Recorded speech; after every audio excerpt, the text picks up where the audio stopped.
I am ready. Serbisyong totoo ng GMA News.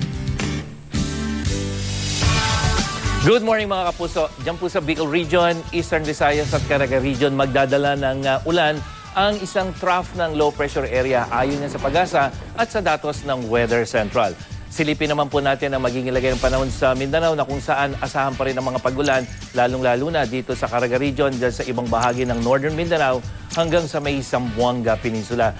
At sa Visayas, ang silang bahagi ang asahan natin magkakaroon mga pag-ulan, Katarman, Tacloban, maging dito po sa Central Section tulad ng Cebu at sa ibang bahagi mahinang pag-ulan ang maranasan. At dito sa Luzon, bukod sa Bicol Region, makararanas din ng ulan ng Mimaropa, lalo na po din sa may Palawan, base sa datos ng Weather Central.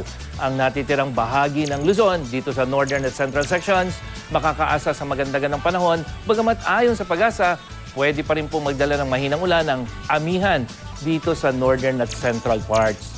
At dito sa Metro Manila, mababa pa rin ang tsansa ng pag-ulan sa maghapon hanggang sa gabihan. At yung ating init factor mga kapuso, bahagyang mababa po ang 32 degrees, so hindi masyadong maalinsangan ngayong araw na ito.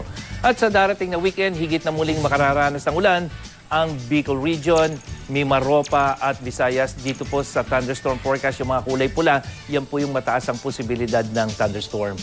Patuloy na nakataas ngayon ang gale warning ng Pag-asa, pero dito na lamang po sa karagatang sakop ng eastern seaboard ng Visayas.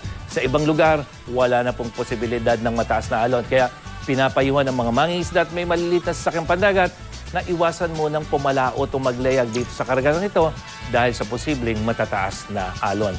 At yan ang latest mula sa GMA Weather. Ako po si Nathaniel Cruz para sa I Am Ready, serbisyong totoo ng GMA News.